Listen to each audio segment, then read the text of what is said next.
மேலே ஏறிக்காதுன்னு சொல்றாங்க. நம்ம சுவாமிக்கு தெரியாதது இல்ல, நம்ம நந்தி காதுல சொன்னாதான் அவருக்கு கேட்குங்கிறதும் இல்ல.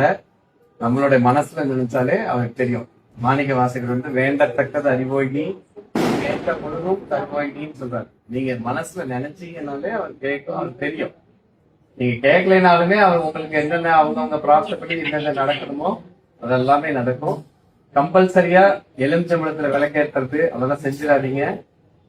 விளக்கேற்றணும்னு ஆசை இருக்குதுன்னா அகல் விளக்கு, மண் விளக்கு வந்து பொன் விளக்கு, பொண்ணுக்கு சமானம். மண் விளக்கு ஏற்றுனீங்கன்னா அது வந்து தங்கத்துல விளக்கேற்றுனதுக்கு சமானம். அதனால எலுமிச்சம்பழம் வந்து மங்கள பொருள். அதை வந்து நீங்க கருக்க கூடாது.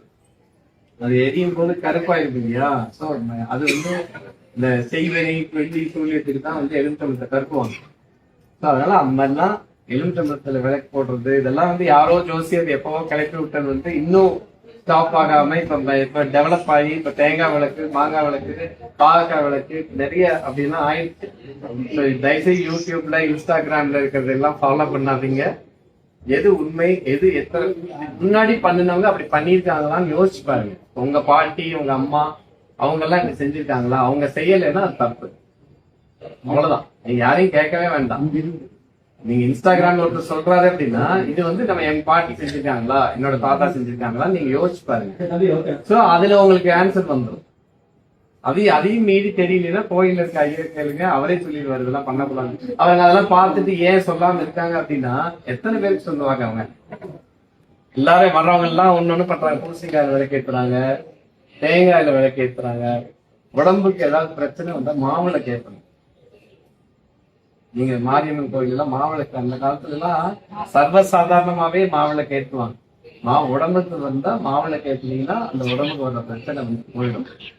அதுதான் எந்த இது வந்து ரொம்ப வருஷமா ஃபாலோ பண்ணிட்டு இருக்கோமோ, பாரம்பரியமா எதை இத்தனை வருஷம் ஃபாலோ பண்றோமோ அதைத்தான் நம்ம திருப்பி ஃபாலோ பண்ணணும். புதுசா எதையும் பண்ணிடக்கூடாது. முடிஞ்ச அளவு சுத்தமான எண்ணெயில விளக்கேற்றுங்க. இந்த தீபம் கூட்டு எண்ணெயில வந்து கலப்படம் பண்ணக்கூடாது. ஆக்சுவலா எண்ணெய் வந்து சுத்தமா தான் ஏற்றணும். சுத்தமான எண்ணெய்னா நம்ம பிளெயினா இருக்கணும். நல்லெண்ணெய்னா நல்லெண்ணெய் மட்டும் இருக்கணும். நல்லெண்ணெயோட தேங்காய் எண்ணெய், கடல் எண்ணெய் எதையும் மிக்ஸ் பண்ணிடக்கூடாது.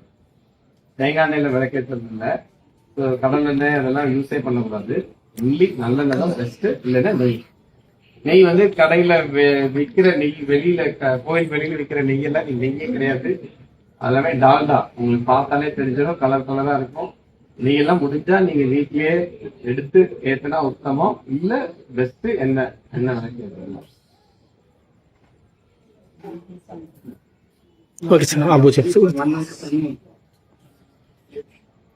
இடையில அடிக்கடி